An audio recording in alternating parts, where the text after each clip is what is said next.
우리가 성탄절 그러면 생각나는 것은 이렇게 아름다운 트리, 그러겠죠. 그리고 분위기, 또 어떤 연말 모임, 동방박사, 또 목동, 우리가 생각하면 성탄절 그러면 생각나는 것들이 있습니다. 그런데 지난주에도 성탄하시는 예수님을 모셔드리기 위해서 이 마음에 가장 큰 방들을 준비하자, 방을 준비하려면 회개도 해야 되고 마음을 깨끗이 해야 된다 등 말씀을 드렸습니다. 오늘은 성탄절 하면 생각나는 게 아니라 성탄절하고 상관이 없을 것 같은데 이번 성탄절을 준비하면서 우리가 또 하나의 어떤 것을 준비해야 될까? 오늘은 낮은 자로 오신 예수님이라고 그랬습니다. 사랑의 메신저로 오셨는데 낮은 자로 오셨다는 것이죠. 예수 그리스도께서 낮은 곳으로 오신 것이 어떤 의미이며 어떻게 낮은 곳으로 오셨는지, 예수님이 낮은 곳으로 오신 것이 우리에겐 어떻게 접목이 되는지 한번 말씀을 들으면서 여러분들이 생각해 보시기를 바랍니다. 5가지 정도를 골라봤는데요. 예수님께서 이 땅에 오실 때 우리에게 오신 낮은 자로 오시는 첫 번째는요, 절대 주권을 포기한 줄 믿습니다. 왜냐하면 빌립보서 2장 7절과 8절 오늘 본문에 오히려 자기를 비어 종의 형체를 가져 사람들과 같이 되었고 사람의 모양으로 나타나셨음에 자기를 낮추시고 죽기까지 복종하셨으니 곧 십자가의 죽으심이라 하셨습니다. 하늘 보좌 버리고 낮고 천한 이곳에 오셨다 이 말입니다. 그럼 하나님께서는 어떤 분이냐? 하나님의 본체이신, 하나님의 본체는 헬라어로 모르페라고 하는데요, 모르페는 하나님의 내적 본질을 말합니다. 이 말은 하나님의 그 내적인 본질은 그대로인데 외적인 모습을 스키마라고 하는데요, 스키마는 온전히 사람의 모습으로 내려오셨다 이 말입니다. 천상의 최고의 존재로 계신 하나님 아버지께서 그 내적인 존재의 그 위대함은 그대로 갖고 계시는데 외적인 모습으로 달라진 모습을 이 우리 인간의 몸을 그대로 입고 오심으로 인해서 절대 주권인 그 왕자의 자리를 내려놓고 인간인 우리가 인간이기 때문에 우리 인간의 자리에서 예를 들어서 개미의 입장으로 내려갔다고 생각해 봐요. 개미. 대단한 결심해야 가지 않겠습니까? 여러분 하루라도 개미로 가보세요. 개미로 사는 인생이 어떤지. 그럼 여러분 개미 별로 흥미 없잖아요. 개미로 살고 싶지 않잖아요. 쥐로 내려가 봐라. 쥐. 우리가 하루라도 쥐로 내려가라 그러면 쥐로 살기 싫어요. 그것보다 더해요 여러분. 천상의 존재로 계신 하나님이신 그분이 우린 인간끼리니까 인간끼리는 낮아진 게 없으니까 동등하니까 생각을 잘 못해요. 근데 우리가 쥐로 내려간다든가 우리가 개미로 내려간다든가 어떤 곤충으로 내려간다고 생각하면 끔찍하지 않습니까? 근데 하나님께서 하나님이신 그분이 인간인 우리의 몸으로 그대로 내려오셨다는 건 굉장히 낮아지심이에요. 이건 보통 결심이 아니라는 걸 아시기를 바랍니다. 요한복음 1장 1절로 3절에 보니까 태초에 말씀이 계시니라. 이 말씀이 하나님과 함께 계셨으니 이 말씀은 곧 하나님이시니라. 그가 태초에 하나님과 함께 계셨고 만물이 그로 말미암아 지은 바 되었으니 지은 것이 하나도 그가 없이는 된 것이 없느니라. 아멘. 이와 같이 태초에 하나님이 계셨대요.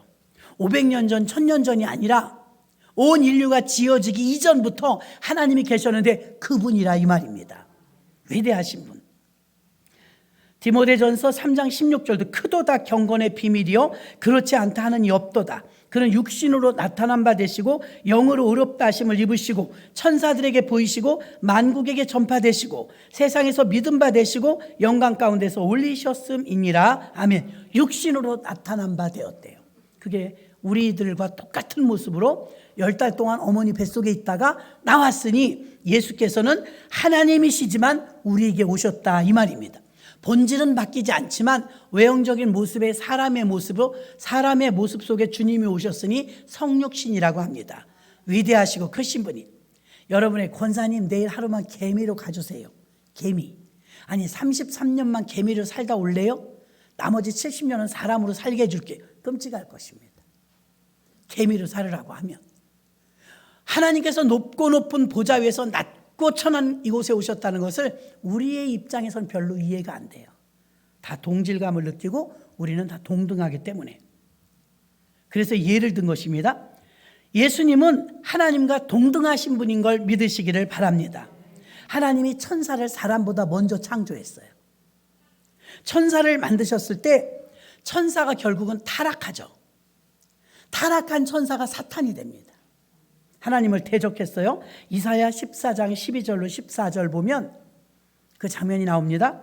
여러분도 한번 합독해요. 시작. 너 아침의 아들 계명성이여 어찌 그리 하늘에서 떨어졌으며 너 열국의 엎은 자여 어찌 그리 땅에 찍혔는고 내가 내 마음에 이르기를 내가 하늘에 올라 하나님의 뭇별 위에 나의 보좌를 높이리라. 내가 북극 지폐의 산 위에 좌정하리라. 가장 높은 구름에 올라 지극히 높은 자와 비기리라 하였도다. 아멘. 12절에 보면 너 아침의 아들 계명성이여. 아침의 아들, 빛의 아들은 예수님 뿐입니다. 근데 항상 사탄은 거짓으로 오죠. 아침의 아들 계명성이요. 아침의 아들 아닙니다. 어둠의 아들입니다. 그런데 자기가 밝다는 거예요. 내가 빛이라는 거예요. 그리고 이렇게 나타나서 뭐라 그럽니까? 이 계명성이라고 한 이 자가 결국 하늘에서 떨어졌다고 했습니다. 쫓겨난 것입니다. 하나님께. 쫓겨나서 땅에 찍혀서 땅으로 내려왔습니다. 지금 우리가 사는 땅으로 쫓겨 내려온 것입니다. 그런데 그가 쫓겨 내려온 주제에 뭐라고 하냐면 네가 네 마음에 이르기를 내가 하늘에 올라 다시 올라간다는 거예요. 하나님의 뭇별 위에 나의 보좌를 높이리라. 높아지겠다는 거예요. 그리고 내가 산 위에 자정하리라. 14절 더 중요합니다. 가장 높은 구름에 올라 지극히 높은 자와 비기리라. 지극히 높은 자 누구예요? 하나님. 하나님하고 견주어 보겠다는 거죠. 하나님께 대적하는 거예요. 그래서 하나님이 만든 천사에 의해서 이렇게 배신을 당하면서요. 하나님이 사실은 살인죄까지 다윗이 저지른 살인죄까지도 용서해 주셨는데 용서 안 해주시는 게 성경에서 보니까 두 개가 있어요. 첫째는 교만입니다. 그렇게 믿고 사랑했던 천사가 타락할 때 교만 때문이었거든요.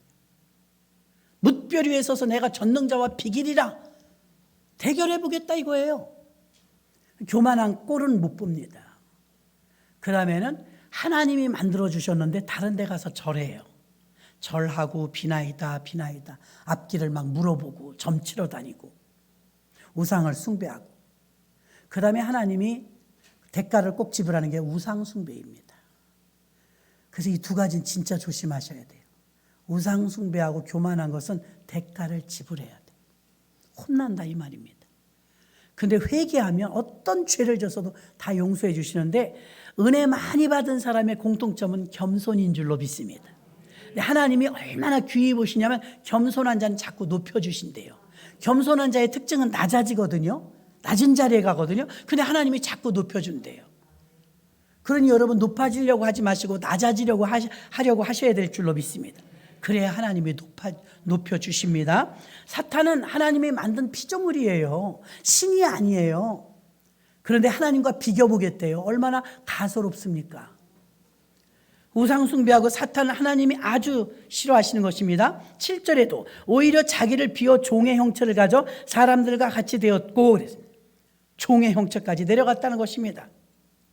절대 주권을 포기하시고 자기의 주권을 포기하셨지만 신성까지 포기하신 건 아닙니다. 하나님은 하나님이다 이 말입니다. 자기의 명예를 포기한 거예요. 부요함을 포기한 거예요. 풍성함을 포기한 거예요. 주님이 풍성함을 포기하고 그의 명예를 포기하고 십자가에 달려 죽으실 때도 내가 목마르다. 왜 그분이 목마르셔야 했습니까? 우리에게 생수를 주시려고 자신이 목마른 거예요. 자신이 채찍에 맞음으로 우리에게 건강을 주시는 거예요. 그러므로 예수 그리스도께서 포기한 것이 육체적인 것인 걸 믿으시기를 바랍니다. 고린도후서 8장 9절에 보니까 우리 주 예수 그리스도의 은혜를 너희가 알거니와 부요하신 자로서 너희를 위하여 가난하게 되심은 그의 가난함을 인하여 너희로 부요케 하려 하심이니라. 아멘. 예수님이 당하신 모든 것은 우리에게 반대되는 것을 공급해 주시기 위해서입니다. 그의 목마름은 우리에게 생수를 주시기 위함, 그의 죽음은 우리에게 생명을 주시기 위함이었고 그가 채찍에 맞아서 몸에 고통을 느끼면 우리 육신이 아픈 자들을 고쳐주기 위한 것입니다. 자신이 집이 없으므로 우리에게 집을 주시는 것입니다. 모든 걸 포기하시면서 우리에게 나누어 주셨다는 것입니다. 주님께서 본인이 부유하신데도 부유하시고 풍성하신 것을 쏟아 버리심으로 우리에게 부유와 풍성을 주셨다는 것입니다. 특권을 버렸다는 것입니다. 여러분에게 특권이 있다면 특권을 포기하기 쉽습니까? 특권을 포기하기 쉽지 않아요. 그래 특권을 포기했습니다. 사람들은 이기심이 있습니다. 사람들은 언제나 책임을 다하려고 하지 않고 오히려 권리만 주장할 때가 많습니다. 그러나 예수님께서는 우리에 대한 어떤 책임이 있는 건 아니었지만 특권을 소유하신 그분이 그 특권을 다 내려놨습니다. 그래서 예수님이 주권을 포기하고 특권을 포기하고 낮고 낮은 곳으로 인간 체험하는 초등학생들 중에서 보니까 4, 5, 6학년 중에 해병대 체험단을 모집하더라고요. 돈은 비싸요. 그 뭐 하는 건가 읽어보니까 각 가정의 애들이 전부 공주고 왕자다 보니까 아이들이 고생을 몰라요. 그러니까 부모님들이 해병대 그 체험이에요. 체험. 해병대처럼 막 굴리고 훈련하고 그럼으로 인해서 몸 단련시키려는 거겠죠. 비싼 돈을 내고 부모님들이 해병대 체험단을 보내더라고요. 체험할 일이 별로 없으니까 고생을. 그 값진 대가를 지불하면서까지 아이들을 왜 고생하는 데를 보낼까요? 그 고생을 통해서 귀한고 값진 것을 깨닫게 하기 위함인 줄 믿습니다. 감사를 깨닫게 하는 거죠. 감사. 하나님께서 우리에게 특권을 주셨는데 자신의 특권을 포기하고 우리에게 주신 거예요. 우리가 죽을 수밖에 없는데 우리에게 생명을 주셨고 우리가 영원히 멸망받을 수밖에 없는데 죄인인데 우리를 의인 만들어 주셨고 아무 대가도 우리에게 원하지 않으셨습니다. 그냥 우리는 받아들이기만 하면 되는 줄로 믿습니다. 온전히 자신의 특권을 버리시고 베들레헴 마국간에 사랑하는 마음을 가지고 이 땅에 오신 줄 믿습니다.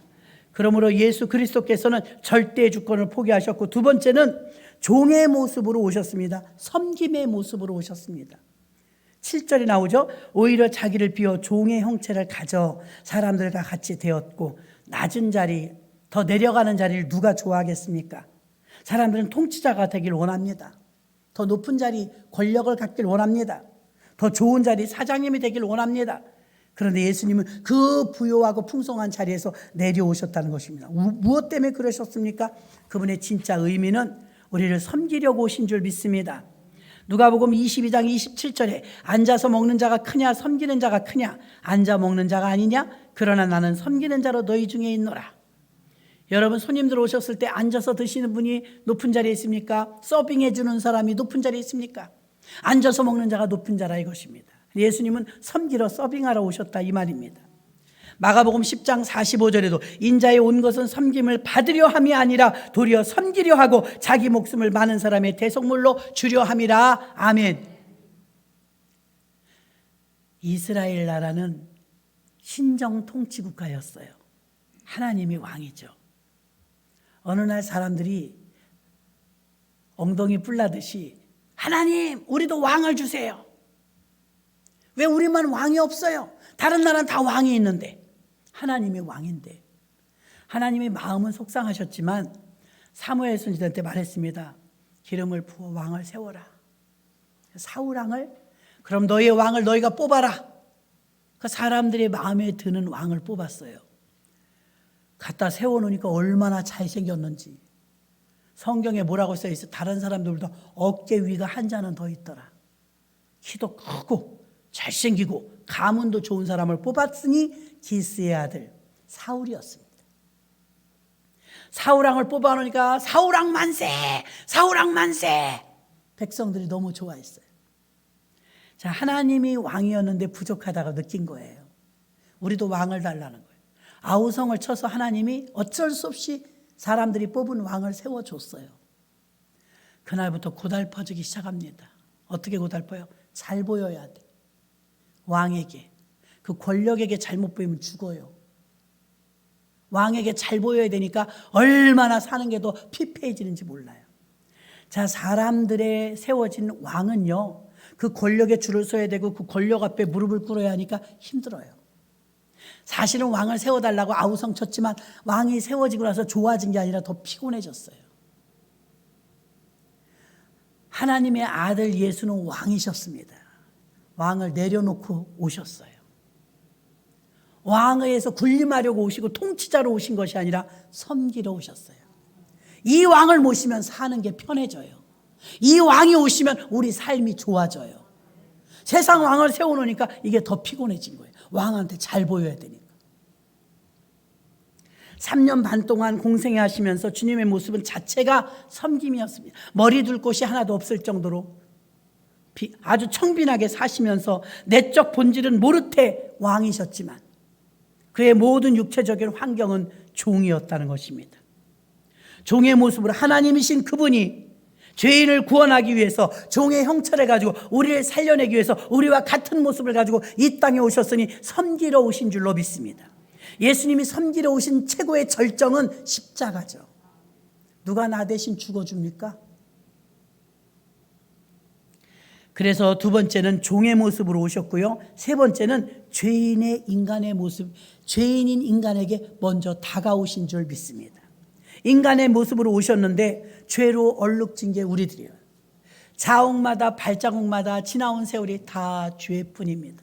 아까 장로님 기도하신다. 일주일 동안 사는데도 알고 짓고 모르고 짓고 죄를 많이 지었습니다.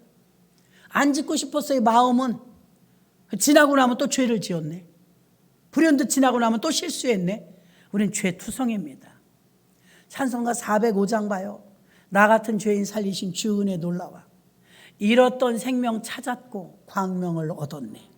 우린 다 잃어버린 생명이었어요. 죄 때문에. 그래, 이 죄의 문제를 해결하러 누가 오셨느냐? 예수님이 오신 줄로 믿습니다. 그 예수님이 우리가 요청했어요. 여러분, 예수님 와주세요. 웰컴. 환영합니다. 예수님이 와주셔야 되겠어요. 내가 도저히 살 수가 없어요. 도와주세요. 그런 적이 없어요. 우리가 아직 죄인 되었을 그때, 무엇을 구해야 될지도 모를 때 하나님께서 아시고 마치 갈비뼈 하나를 뽑아서 그가 혼자 독처하는 것이 보기 좋지 아니하여서 아내를 만들어 주었던 것처럼 우리가 구원의 여망이 없는 걸 아시고 당신의 아들인 예수 그리스도를 이 땅에 보내주신 줄 믿습니다. 그래서 이 세상의 모든 종교는 사람이 찾아가요. 비나이다 비나이다. 달을 쳐다봐도 다 사람이 원해서 찾아가요. 그게 세상 종교예요. 기독교는 그렇지 않아요. 주님이 내게 오신 거예요. 성경 어딜 찾아봐도 주님이 내게 오신 거예요. 38년 된 환자에게, 우리에게 예수님이 먼저 오신 줄 믿습니다. 손을 먼저 내밀었다 이 말입니다. 죄인 된 인간을 찾아오셨어요. 지구라는 이 지구라는 곳에, 우린 지구 안에 사는데 지구 밖에 사셨던 천상에 존재했던 하나님께서 최초의 선교사로 우리에게 오신 겁니다. 지구로 오신 것입니다. 죄인 된 인간을 찾아오셨는데 죄인 된 인간의 몸으로 오셨습니다. 스스로 오신 것입니다. 그리고 모든 면에서 완벽한 인간의 모습으로 오셨습니다. 감정도 배고픔도 육체적인 고통도 슬픔도 기쁨도 우리와 똑같이 느끼십니다. 하나님의 형상인 그분이, 우리들은 부모님의 사랑의 결실로 태어났죠. 이 세상에 어떤 사람도 엄마와 아빠의 사랑 속에 태어났습니다. 그러나 여러분, 엄마 아빠의 피를 물려받았기 때문에 우리의 DNA는 죄인 이후의 아담의 후예이기 때문에 우리 피는 죄인이라 이 말입니다. 유일하신 분이 한 분 나타나셨는데 예수님이십니다. 엄마와 아빠가 결합해서 태어난 아이가 아니라 성령으로 잉태됨으로 인해서 오직 유전적으로 죄를 물려받지 않은 분은 예수 한 분입니다. 그분이 우리를 위해서 우리 살려주려고 오신 줄로 믿습니다. 예수님은 1세기 때 유대 땅의 유대인 부모를 통해서 육신적으로는 오셨지만 영적으로는 그분은 죄인의 피를 물려받은 것이 아니라 예수님은 성령으로 잉태되어 하늘에서 오셨으므로 유일하게 그분 한 분만이 죄가 없는 줄로 믿습니다. 그러나 육신은 사람이기 때문에 사람처럼 먹고 느끼고 사람의 언어를 사용했으며 사람처럼 걸어다니면서 이동이 필요했습니다. 그리고 예수님도 스스로 밤에는 주무시고 낮에는 걸으시며 당신의 주권을 포기함으로 얼마나 많은 피곤함과 어려움이 왔습니까? 그럼에도 불구하고 죄인된 인간에게 다가오신 줄 믿습니다. 세상 어떤 종교도 사람이 찾아가지만 예수님만큼 우리에게 찾아오셨습니다. 그래서 세 번째는 죄인된 인간에게 예수님이 찾아오셨다는 걸 아시길 바랍니다. 네 번째는 예수님은 겸손함으로 이 땅에 오신 줄 믿습니다. 오늘 본문 8절에 사람의 모양으로 나타나셨으며 자기를 낮추시고 죽기까지 복종하셨으니 곧 십자가에 죽으심이라. 아멘. 예수님은 사람의 모양으로 나타나셨을 뿐만이 아니라 스스로 자기를 낮추셨습니다. 예수님의 겸손함에 대하여 생각해 보신 일이 있습니까? 오늘 본문에는 계속해서 예수를 본받으라 하고 있습니다. 하나님과 동일하신 그분이 동등됨을 취할 것으로 여기지 않고 종의 형체를 가지고 사람의 형체를 가지고 베들레헴 말구유 속에 자신의 모습을 나타내셨는데 아주 처절하리만큼 낮은 자리로 오셨다는 것입니다. 그리고 공생애를 하시는 동안에도 제자들의 발을 씻겨 주셨습니다. 제자들의 발을 씻기려면 무릎을 꿇어야 합니다. 여러분 앞에 예수님이 무릎을 꿇고 발을 씻겨준다 생각해 보십시오. 민망해서 황망해서 받을 수가 있습니까? 그분은 스스로 자꾸 낮은 자리에 가셨습니다. 저는 목사인데도 신방 가면요, 항상 여러분들이 신방 가면은 방석을 깔아놓거나 신방 감성을 미리 준비해놔서 목사님이 앉아야 될 자리를 여러분이 만들어놔요. 그럼 저 가면요, 낮은 자리에 못 앉아요. 높은 자리에 그냥 앉아요. 저한테 마련해 놓은 자리를 제가 그냥 앉아버려요. 예수님은 그러지 않으셨다는 것입니다. 그 자리에 있는 게 아니라 무릎 밑에 앉아서 무릎을 꿇고 그들의 발을 씻겨줬다는 것입니다. 하나님의 아들이면서도 하나님의 뜻을 알고 순종한 것입니다. 하나님 앞에서 가장 큰 순종의 절정은 무엇이었습니까? 십자가의 죽으심이었습니다. 그것이 하나님의 뜻이었습니다. 겟세마네 동산에서 죽음의 잔을 피할 수 없기를 원했지만 하나님의 뜻인 걸 알고 순종했습니다. 고고학자들, 의학자들에 의하면 십자가에 매달려 죽는 고통은 사람이 수백 번 죽는 고통에 비유된다고 합니다. 그래서 로마 사람들은요, 식민지인 유대인에게는요, 최고형을 십자가형을 줬지만 자기의 로마인들에게 십자가형을 주지 않았어요. 너무 고통스럽기 때문이죠. 십자가 형별은 육체적인 고통을 동반하는 가장 인류가 고안하는 가장 가혹한 처형법이 바로 이 사형이 십자가 사형이었습니다. 그리고 우리가 영화에서 보면 예수님이 어떤 천으로 몸을 좀 중요 부위를 가렸지만 실상 십자가에서 사형당할 땐 벌거벗습니다. 벌거벗은 모습을 우리 영화에서 보여줄 수 없기 때문에 가렸지요. 실제는 벌거벗었습니다. 이승만 대통령 회고록에 보면요, 한성 감옥에서 감옥에 갇혀 있을 때 27살밖에 안 된 똑똑한 젊은이를요, 그냥 감옥에만 있으면 좋겠는데 목에 칼까지 씌우고요, 착고를 채우고요, 하루에 한 번씩 데리고 나가갖고 고춧가루 뿌린 물에 담그고 전기 지지고 고문을 그렇게 당했답니다.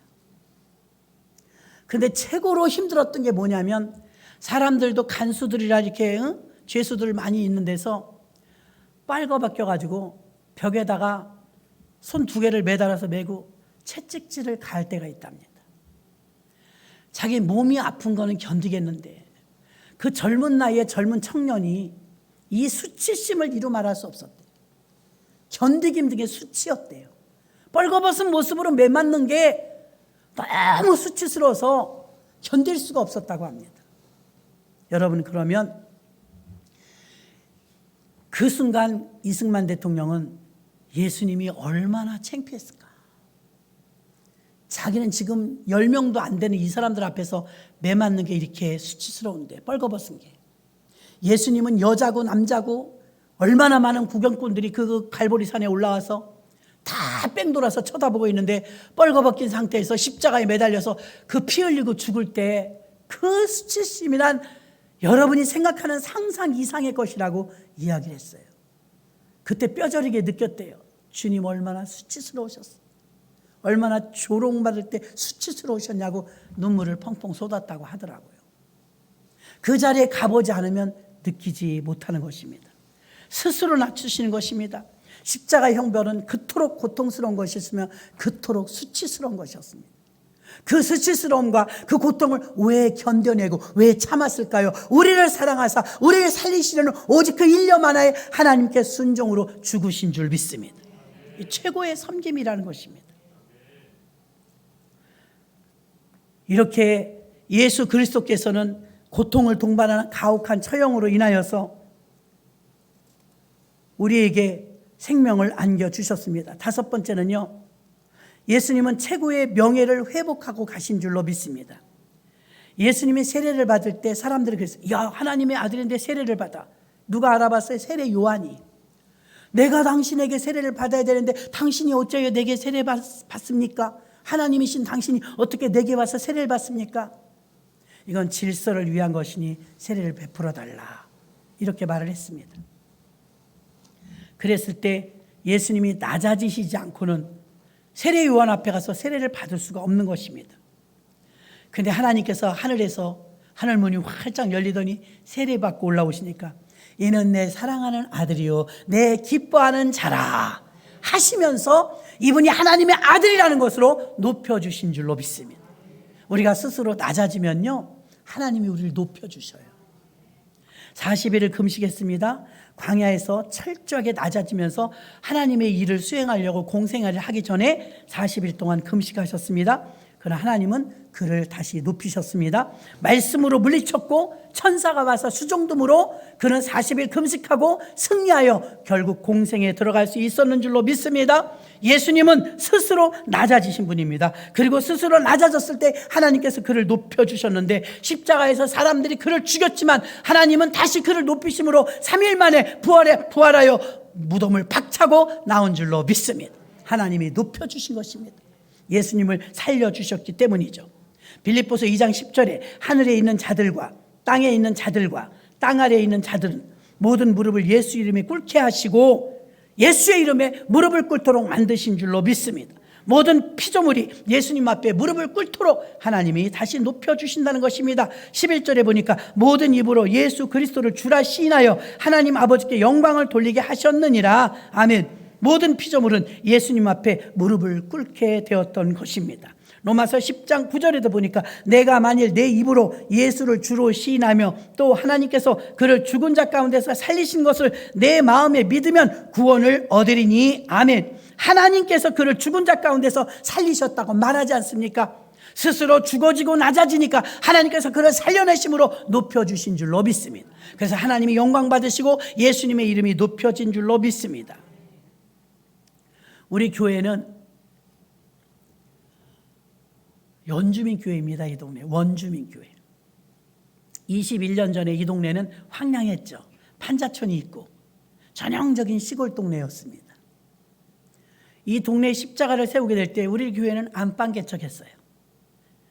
방 2개, 마루 하나, 부엌 하나 있는 방을 개조해서 한마 가져다가 통통 무식하게 때려 부셔가지고 도배해갖고 방을 하나 터서 교회를 시작하게 됐어요.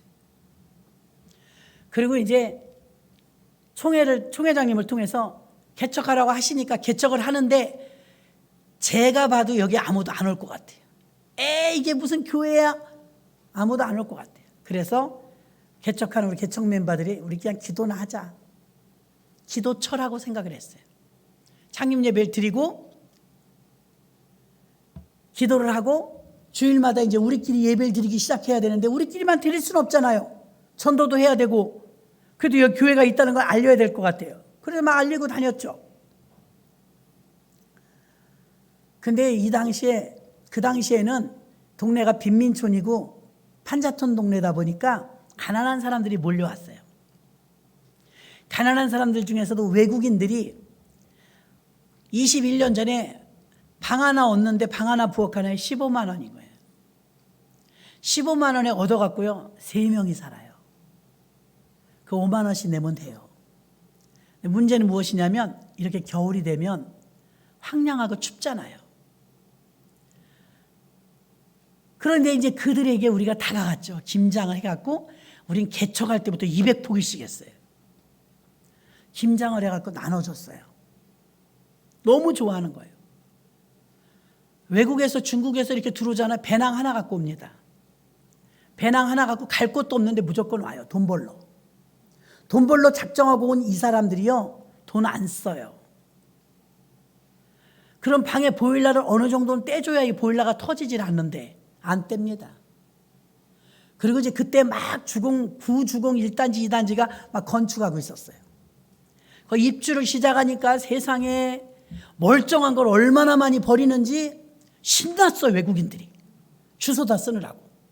우리도 주소다 썼어요. 그러니까 가면은 전도한다고 가면은요, 교회 오라 그러면 말이 통합니까? 손짓 발짓 막 합니다. 여러분 걱정 마세요. 다 통해요. 손짓 발짓도 다 통합니다. 그리고 표정으로 다 통해요. 그래서 임 목사님이 아침에 주일날 한 바퀴 돌면은 우르르 따라와. 그런데 예배를 드리다 보면요, 얼굴이 빨개. 자기네 집은 보일러 안 떼고 우리는 외국인들 오시니까 이제 오늘이라도 뜨뜻하게 해드린다고 펑펑 떼는 거예요. 방이 타도록. 장판이 막 타요. 그리고 떼드리면은 얼굴이 빨개갖고 냄새가 솔솔 올라와. 그거 꽉 차요. 야, 교회가 이렇게 부흥할 수가 있나? 세보니까 21명이야. 좁으니까 꽉 찬 거지 많진 않은 거예요. 21명이에요. 많은 거죠. 개척교회인데. 개척하자마자니까. 그들이 오기 시작하는 거예요. 그냥 자느라고 못 와요. 그러니까 아침에 임 목사님이 한 바퀴 도는 거예요. 다 두드려 깨워갖고. 그러면 우르르 데리고 와요. 그런데 참 그분들 믿음 좋습니다. 제가 한국말로 설교합니다. 미안하죠? 못 알아들어요. 설교나 짧아요? 1시간은 하잖아요. 그냥 잘 참아요. 그래 끝나면 밥 먹고 하는 게 좋으니까 마당에서 고기도 구워 먹기도 하고 밥을 주면 맛있게 잘 드세요. 김장 김치를 들고 이제 누구네 갖다 주라 하고서 갔더니 다녀와갖고 목사님 왜? 그러니까 아우 세상에 방에 불을 안 넣어요. 이 겨울에 불을 안 넣으면 어떡하지? 제가 갔더니 주인 아주머니가 막 저 붙들고 얘기를 해요. 보일러 다 터진다고 조금씩 떼라고 그러라고. 그래서 보일러 떼라고 얘기했더니 안 뗀다고. 괜찮다고. 저 아파트에 가갖고 침대 버린 거 매트리스를 2개씩 갖다 깔고 그냥 자는 거예요. 그러면 보일러를 안 쓰면 더운 물이 안 나옵니다. 더운 물이 안 나오는 거 어떻게 하니까 목사님 가봤더니요, 어서 보온밥통을 하나 주워다가 거기다 물을 넣어놔갖고 보온밥통에 물을 데워서 양치하고 고양이 세수하고 그렇게 살아요. 하루를 또 갔더니 목사님 아유 난 불결해 보여갖고 먹기가 그렇던데 가보니까요 교회에서 준 김치국물로 소금이 없는지 밀가루 반죽을 하고 있는 거 뭐하냐 그랬더니 수제비 해 먹는데요. 일요일이니까 수제비 해 먹는데 그거를 소금으로 밀가루 반죽을 해야 되는데 소금이 없는지 김치국물을 넣고 반죽하니 그 모양이 그 이쁩니까? 그렇게도 해 먹는 거예요. 먹는 거 신경 안 쓰는 거예요. 돈만 모으는 거예요. 놀라지 마세요. 나는 우리 한국인 성도님들이 돈다발 들고 온 적은 난 별로 못 봤어. 그들은요 몇 달 있으면 뭉치 들고 교회 와요. 뭐냐 그러니까 신문지나 포대종에다가 돈을 둘둘 말아서 500만 원을 채우는 거예요. 모았냐니까 모았대. 어디다 모으니까 천장에다 모았대. 은행 거래를 못하니까요. 불편한 게 많습니다. 이거 목사님 보내달래 중국에. 자기들은 못 보내니까. 한 사람에 10,000불밖에 못 보냅니다. 1년 동안. 그러니까 이제 우리 목사님들 돌아가면서 그땐 권사였지만 10,000불씩 보내주는 거예요. 제가 외환은행 갈 때마다 느꼈습니다. 이러다 우리나라 돈 다 나가네, 다 나가. 우리나라 사람들은 돈을 못 모으는데 얼마나 잘 모으는지 꿀떡하면 500만 원을 모아오는 거예요. 한 뭉치씩 갖고 와요. 신문지에다가. 더 많이 모으면 이제 위험하니까 집에다 두고 다니기가. 그렇게 어렵게 사는데도 돈 안 써요. 돈 있는데도 안 써요. 얼마나 알뜰한지 모릅니다. 그리고 막 돈을 막 다 모아서 본국에 보냅니다. 이렇게 해서 돈을 모으면서 사는 사람들이 알뜰히 사는데 추우니까 교회 올 때만이라도 뜨뜻하자. 그래서 뜨뜻하게 해주는 거예요. 그러면 얼굴이 금방 터질 것 같아. 뻘개갖고 막. 뜨뜻하니까. 한 번이라도 뜨뜻하니까. 그래서 오후에는 이제 한글 가르쳐 준다고. 여러분 저는 알았습니다. 중국인도 공부하기 싫어한다는 거. 이 핑계 저 핑계 대고 갑니다. 몇 명만 남습니다. 한글 가르쳐 주려고. 나름 애를 많이 썼어요. 개척교회 할 거 별로 없으니까 그들 붙들고. 그래서 우리 교회를 그때 처음에는 충원 선교교회로 했던 거예요. 야, 선교를 앉아서 하네. 앉아서 해. 외국인들이 오니까요.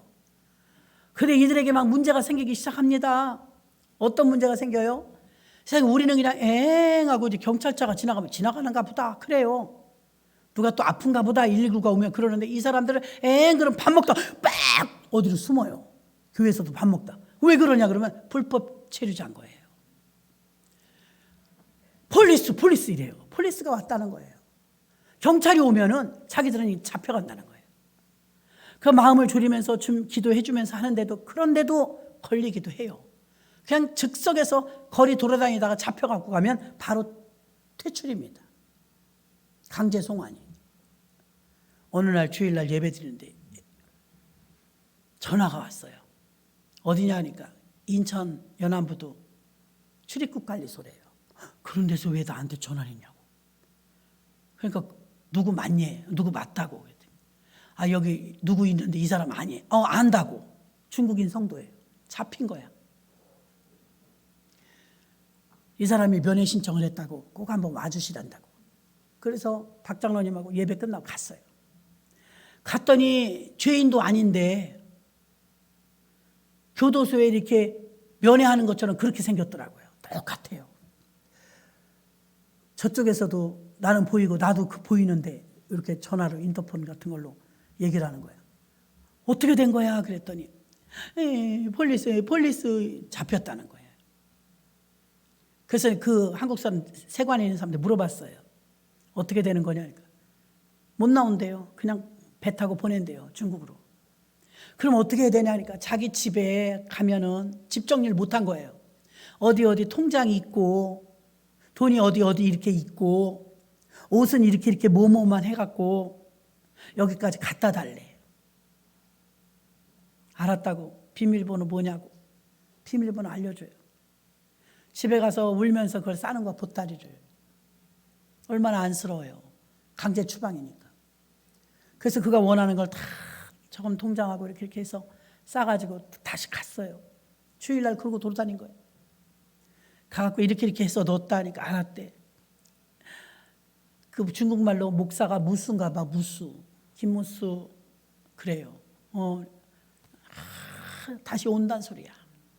8년 있어야 올 수 있대요. 한번 걸리면. 갔다가 다시 온대. 그러라고. 푸둥겨 앉지도 못해. 울고 서로 울고 헤어지는 거예요. 이런 일들이 이렇게 있으면서 교회 성도님들이 이제 그렇게 구성원이 되어 있으니까요. 한 번은 또 어떤 분이 찾아옵니다. 왜 그러냐니까. 나 사장이 돈 안 줘. 월급을 그렇게 안 줘요, 한국 사람들이. 나 외국인이라 안 준다는 거예요. 한 번만 같이 가달래요. 갔어요. 당신 누구니? 이 사람 보호자입니다. 자가용 딱 끌고 가니까 벌써 달라져요, 사장님이. 막 무시하다가. 사장님, 일한 걸 달라는 겁니다. 도와달라는 게 아니잖아요. 일한 걸 주세요. 지금 없어요. 누구 데려왔다고 막 뭐라고 하는 거예요. 사장님, 그럼 써주세요. 언제까지 주겠다. 내가 알아서 준다고요. 아니요, 그럼 제가 또 오겠습니다. 저 보호자입니다. 그래서는 월급 달라고. 월급 받아줘야 돼. 한 번은 김모수 빨리 오래. 갔더니 차 갖고 오래. 그 차 갖고 갔더니 이사할 거래 오늘. 빨리 이삿짐 날라야 돼. 차 내놓으래. 이삿짐을 또 날라줍니다. 참고로 우리 차는 봉고차가 아니었어요. 개척하고 얼마 안 돼 사람도 얼마 없지만 헌금 6개월, 8개월 모았더니 그땐 그런 차가 있었어요. 다마스 차가 막 나왔을 때 그때. 그걸 하나 샀습니다. 자주색으로 이쁘잖아요. 그 차가 별짓을 다 했습니다. 월급 받으러 돌아다니고 이삿짐하고 그 짐차입니다. 자기도 어디 가면 태워다 줘야 되고. 한 번은 또 연락 왔어요. 큰일 났다는 거예요. 왜 그러냐니까 일하다 산재가 일어난 거야. 피가 뚝뚝 떨어지는 거야. 그냥 메고 온 거야, 교회로. 왜 이랬냐 그러니까 사장이 안 해준대. 산재가 안 된대. 자기는 불법이라서 이거 보험이 없어서 안 된대. 너가 고쳐라 그랬대. 나 돈 없대, 돈 없대. 어떡하냐 이거. 아우 큰일 난 거야. 막 붕대 칭칭 감고 왔는데. 아니 나는 뭐 재간 있어요. 의사도 아닌데. 그냥 어디가 쑤시고 아파야 기도를 해도 이건 피가 뚝뚝, 이거 어떻게 해야 될 것 같아요. 깁스를 하든가. 우리 교단에, 남동공단에 외국인 근로자만 하는 교회가 있어요. 남동선교회라고. 그 목사님한테 전화했어. 목사님 어쩐 일이냐. 아유 큰일 났어요 목사님. 거기 외국인 많으니까 내가 자문 좀 얻을게요. 우리 성도님 중에 한 분이 한 번 나왔는데 이분이 팔이 다쳐갖고 왔는데 산재를 안 해준대 회사에서. 이런 경우에는 어떻게 해야 돼요? 의료보험도 안 되고 병원에 우리 형편도 의료보험 없이 병원 모시고 갈 형편도 안 되고 어떻게 하면 좋을까? 어머 목사님 잘 됐어요. 그래서 왜요? 우리 한 달에 한 번씩 누가 의료 선교회라고 있대요. 대한민국에. 누가 의료 선교회에서 한 달에 한 번 온대요. 그 선교회 그 외국인들 좀 고쳐주러. 그게 오늘이래. 지금 빨리 보내면 봐줄 수 있대. 빨리 가야지. 박장로님 또 태우고 가서. 나는 바빠서 못 가고요. 깁스하고 왔어. 싱글벙글해갖고 다 고쳐줬다는 거예요. 그 다음에부터 돈 받아줘야지. 또 회사 옮긴다 그러면 어디 알아봐줘야지. 전화하면 통화해줘야지. 일이 너무 많아. 부가적인 일이. 그 일이 무섭다는 게 아닙니다. 제가 여러분에게 예수님께서 우리에게 오셨을 때 어떤 마음으로 오셨는가 얘기하면 성탄절 그러면 트리, 선물, 카드 이런 것만 생각하는데 여러분 오늘은 낮은 곳을 생각해 보자. 낮은 곳. 여러분이 지금 어렵다고 아우성 쳐도요. 그래도 우리 잘 살아요. 우리나라는요. 아무리 가난해도 굶어 죽지 않아요. 법이 그렇게 돼 있어요. 그러나 지금 얼마나 많은 사람이 굶어 죽는지 아십니까? 똑딱 할 때마다 굶어 죽어요. 엄청 어렵습니다. 아프리카 같은 데 굶어 죽는 사람 허다합니다. 우리나라 사람들이 가면 막 쌀 사주고 밥 해주고 얼마나 고마울까요? 록펠러 같은 사람은 40대에 죽을 병에 걸렸습니다. 병원에서 시름시름하고 있는데 병실을 운동한다고 왔다 갔다 하다가 어느 소녀 하나가 막 슬픔에 빠져 우는 걸 봤어요. 왜 우나 비서한테 알아봐라 했더니 엄마 병원에 입원했는데 엄마 병원 수술할 수술비가 없는 거예요. 수술 안 해준다는 거. 수술비 없다고. 그래서 소녀가 운다고 그러는 거예요. 수술비가 얼마나 알아봐라 하니까 우리나라 돈으로 그때 50만 원이었답니다. 50만 원이 없어서 엄마가 죽는 걸 봐야 되니까 딸이 울고 있는 거예요. 록펠러가 돈이 많으니까 세계 제일의 부자인데 아무도 모르게 가서 병원비 다 내고 수술비 다 내고 저 소녀 울지 않게 해줘라. 돈이 들어가니까 궁금하잖아요. 또 병실 끝에 있으니까 그쪽 병실을 궁금해서 와봤대. 그 소녀가 방실방실 웃고 있더래.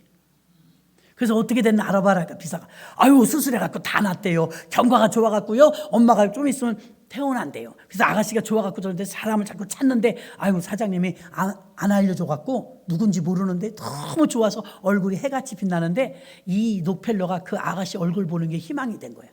오늘도 웃네. 오늘도 방실방실 웃네. 그러면서 그때 결심을 합니다. 내가 여태까지 쓴 돈 중에 가장 작게 쓰고 가장 기뻤다.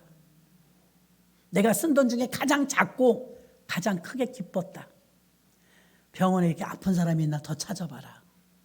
이렇게 어려운 사람이 있나 더 찾아봐라. 교회를 950개를 지어주고요.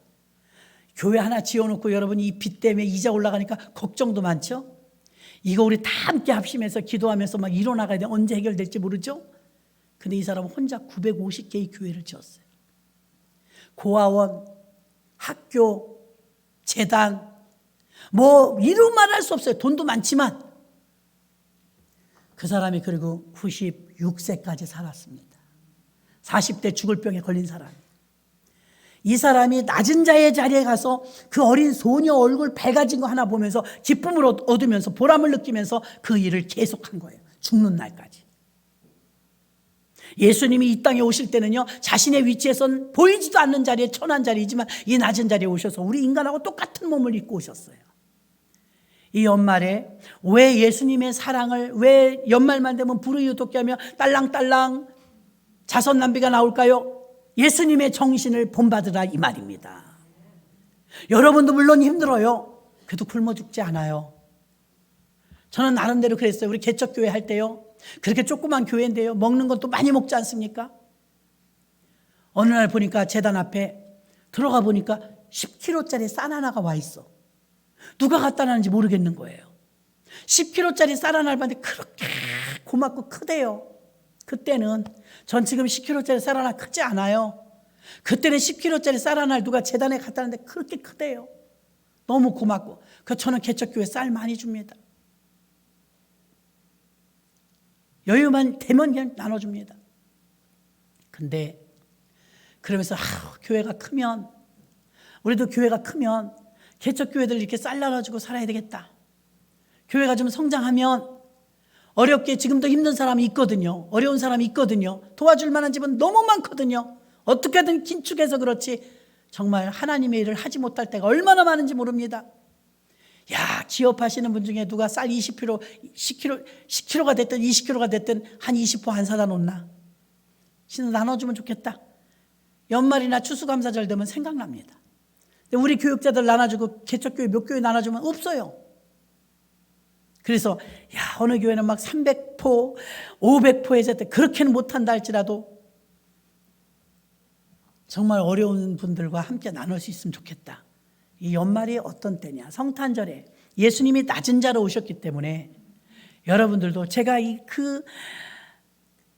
그냥 외국에서 오셔갖고 방도 없고 먹을 것도 없고 그냥 어떻게 살아야 될지 못하는 막막한 상태, 배낭 하나 메고 온 그 사람들이 얼마나 억척을 떨고 사는지, 그러다가 잡히면 막 퇴출되고 하는데도 오시는 그분들을 보면서 그 삶 속에 내가 들어갔습니다.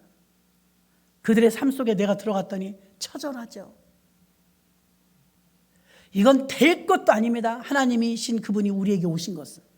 왜 오늘 말씀은요, 성탄절 하면 생각나는 여러 가지 일들이 있습니다. 그건 말고 전혀 생각하지 못했던 거, 낮은 자리가 어떤 곳인가? 낮은 자리는 어떤 곳인가? 배고픈 자리는 어떤 곳인가? 아픈 자리는 어떤 곳인가? 외로운 자리는 어떤 곳인가? 거기 한번 가보자 이 말입니다. 가보자. 마음으로 가보시고 주변을 한번 살펴보시는 거예요. 그리고 내가 그 사람의 입장이 되어보는 겁니다. 그때 록펠러처럼 여러분에게 감격이 있을 것입니다. 기쁨이 있을 것입니다. 보람이 있을 것입니다. 성탄절의 의미는요, 예수님이 높고 높은 보좌에서 낮고 천한 곳에 오신 것처럼 우리도 그렇게 되길 원하시는 것입니다. 낮은 것을 돌아봐라 이 말이에요. 어려운 것을 돌아봐라 이 말입니다. 그래서 성탄절 때는 좀 힘들어도 여러분 함께 콩 한 쪽도 나눠 먹는 나눔이 현실로 나타나는 게 성탄절이 되어야 될 줄로 믿습니다. 말씀을 정리합니다. 예수님은 자신을 비우고 사람의 모습으로 이 땅에 종으로 오셨습니다. 그리고 죽음까지 감수하는 사랑으로 우리를 구원하셨습니다. 예수님을 주님으로 모신 그리스도인들은 우리에게 무슨 교훈을 줍니까? 각각 자기보다 남을 낮게 여기고 예수의 마음, 그리스도의 마음을 품으라고 말한 줄 믿습니다. 자신을 비우고 이기심을 버리고 죽기까지 순종하신 예수님의 겸손을 본받아 낮은 자리를 쳐다보시고 낮은 자리를 살피시는 귀한 성탄절이 되시기를 주의 이름으로 축원합니다. 사랑의 아버지 하나님 감사합니다.